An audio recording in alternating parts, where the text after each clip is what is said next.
Bonjour à tous et bienvenue sur C17. Et aujourd'hui, je suis dans un petit jardin avec une personnalité cachée de Talmont-sur-Gironde, qui a fait le conservatoire d'art de Poitiers. Il a pris la direction du Centre culturel français de Madagascar, Maison de la culture du Havre et de La Rochelle, direction France 3, Limousin, Poitou-Charentes et France Sud, réalisateur et producteur de films documentaires et maire de Talmont-sur-Gironde. Bonjour Bernard Mounier. Bonjour, ex-maire de Talmont-sur-Gironde entre 1995 et 2001. Mais même ex-maire de Talmont. Bernard, je voudrais que vous nous parliez de l'aventure de la Maison de la Culture La Rochelle. Ce fut une très très belle aventure à laquelle je ne m'attendais absolument pas. J'étais au Havre, à la Maison de la Culture, que j'ai dirigée pendant 8 ans. Et un matin, il était 8 heures du matin à la maison. Le téléphone sonne, c'était Michel Guy, le ministre de la Culture, qui me dit « Écoutez Bernard, vous avez fini votre travail au Havre. La Maison de la Culture va être construite par Oscar Niemeyer. J'ai besoin de vous à La Rochelle pour construire une Maison de la Culture. » Jamais j'aurais cru penser qu'un jour on puisse me faire cette proposition.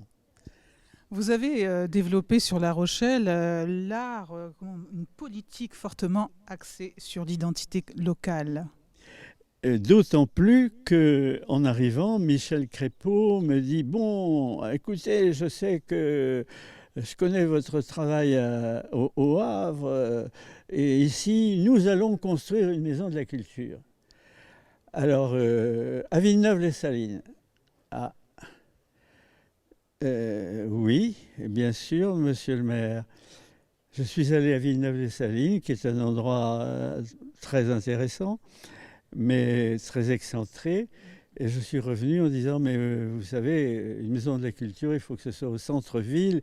Par contre, comme à Mireuil, une maison des jeunes, active, en liaison avec la maison. Mais, ah oui, mais écoutez, j'ai dit, voilà, j'ai une idée. J'ai une idée parce que il y avait le festival à ce moment-là, le festival de théâtre. La veille, j'étais allé voir un spectacle qui se passait dans une salle des sports à l'intérieur du couvent des Carmes. Et c'est au cours de cette soirée, je me suis dit, mais c'est là qu'il faut construire la maison. Donc je lui raconte ça, il me dit « Oh non, non, non, des travaux épouvantables, des camions qui vont arriver, il fallait creuser des trous, ça va me coûter mes prochaines élections. » Ah, ben, j'ai dit « Écoutez, oui, enfin c'est dommage, parce que je pense qu'on pourrait faire quelque chose de bien. » Non, non, non, alors je pars, et puis le lendemain, il me téléphone et il me tutoie.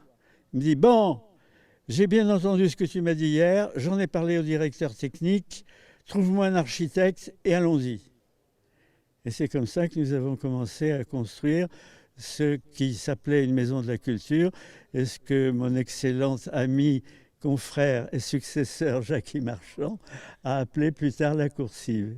Justement, on va écouter un message qui vous est destiné de Jackie Marchand et aussi un petit clin d'œil de Florence Simonet. Bonjour. Évoquer Bernard Mounier, c'est évidemment penser à la fois un grand professionnel et un ami, dont je m'honore d'avoir l'amitié. Bernard, ça fait partie de cette génération dont nous sommes les héritiers.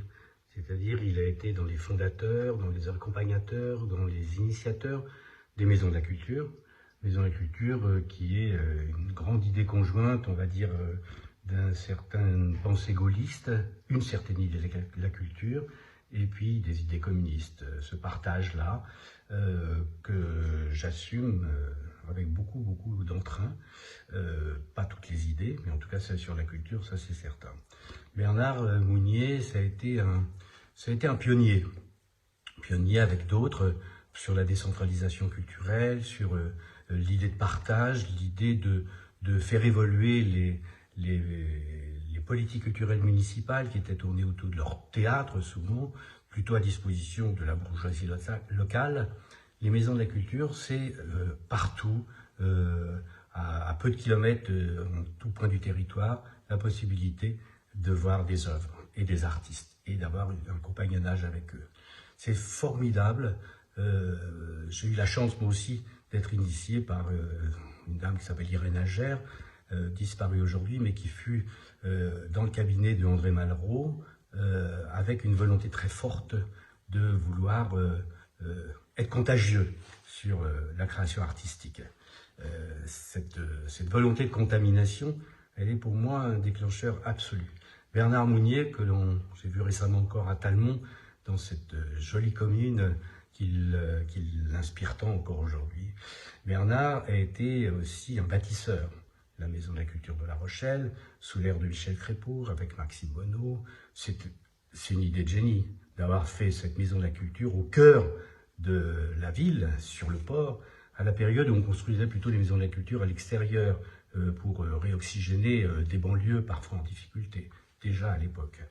Et Bernard a continué ensuite au Havre, avec un grand architecte, Oscar Niemeyer, d'avoir fait, j'allais dire, un bâtiment tout en rondeur dans une ville extrêmement géométrique au Havre. Voilà, Bernard, c'est avec émotion que je peux penser à toi. Tu m'as, avec toute ta génération, tendu la main, inspiré, accompagné, avec des vraies idées d'humanisme, avec des très belles idées de direction. La direction, c'est pas un mec tout seul avec d'autres autour, c'est pas vrai. C'est à la fois un capitaine sans doute, mais c'est aussi du collectif, avec une équipe technique, administrative, avec de la bienveillance, avec attention. C'est peut-être quelque chose qui s'est perdu. En tout cas, la coursive avait, sur une trentaine d'années où j'ai eu l'honneur de la diriger, cette idée quand même à partager. Voilà Bernard, merci pour, avec beaucoup d'émotion, pour tout ce que tu nous as apporté, tout ce que tu nous as transmis, et que nous essayons de survivre encore longtemps, même si le contexte à la fois politique, géographique, humain même, les directions ne sont pas toutes des directions inspirées par les tripes, si j'ose dire, c'est-à-dire l'envie extrêmement forte de pouvoir être au service des œuvres. Il faut des ânes pour porter les prophètes, et les ânes, c'est l'humilité. Merci à toi Bernard pour ce partage. Nous venons d'écouter Jackie Marchand, qui ne tarit pas d'éloges sur vous. Bernard Mounier, vous avez été aussi un pionnier, bien sûr. Oui, un tout petit peu avant Jackie, puisque au Havre, c'était la première maison de la culture en France où Malraux avait proposé de me mettre. Et il est venu me rechercher au Centre culturel français de Madagascar que j'avais ouvert. Alors, on retourne à La Rochelle et tout de suite, les recherches commencent, les travaux de réflexion commencent avec Jean-Philippe Boutet, qui est un architecte merveilleux, et Igor Hilbert, qui est un scénographe, et avec lequel j'avais déjà travaillé pour le projet de Maison de la Culture du Havre, avant que ce soit Niemeyer qui prenne la suite. Et